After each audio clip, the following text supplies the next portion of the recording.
Donc sur le plan normatif, la RDC s'est déjà acquitté des travaux en ce qui concerne son arsenal et en ordre avec les standards internationaux. Donc, je ne peux pas reprocher au droit congolais d'avoir rien prévu pour les femmes.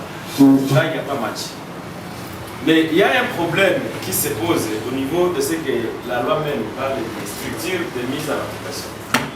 Et ces structures sont prévues par les articles 30 à 32, de 9 à 32 de la loi des modalités de mise en application des droits de la femme et de la parité.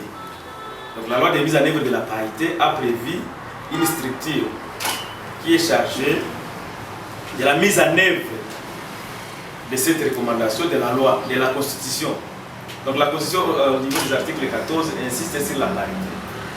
Maintenant, j'ai observé même ici, en ce qui concerne la mise en œuvre. Donc nous avons des recommandations à mettre à votre disposition. C'est sur la mise en œuvre des principes. Sur le plan des principes, on est d'accord que la femme doit être soutenue et qu'il faut améliorer ses conditions des droits, sur tous les points de vue, même dans les institutions. La loi dit que même dans les institutions, il faut que la femme soit représentée de manière équitable. La Constitution insiste aussi la parité. Mais quant à ce qui concerne ces structures de mise en œuvre, il se pose un problème.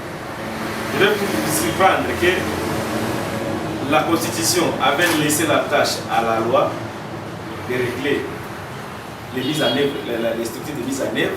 La loi a déjà mis ces structures de mise en œuvre. Mais nous avons l'article 31 de cette loi qui demande à notre Premier ministre, que je vous demande aujourd'hui d'aller saisir, de signer un arrêté, un décret interministériel où dans ce décret on va prévoir l'organisation et le fonctionnement de ces structures-là qui sont chargées de mettre en œuvre ce travail qui a été commencé depuis 2011. Donc en 2011, il y a eu la révision de la Constitution, on a intégré l'article 14. Et en 2015, il y a la loi sur les modalités de mise en application. Et aujourd'hui, il reste, c'est ce que demande au CDE et Coexi, d'aller rencontrer le Premier ministre, de lui demander, voici ce qu'avait dit la Constitution en 2011. En 2015, la loi vous a demandé de signer un décret pour l'organisation et le fonctionnement des structures de mise en œuvre de la promotion des droits de la femme.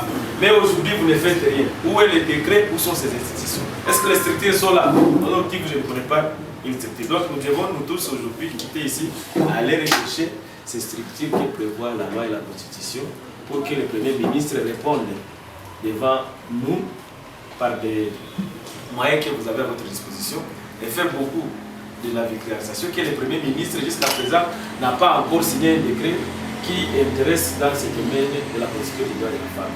Et c'est ça ma recommandation, je vous remercie.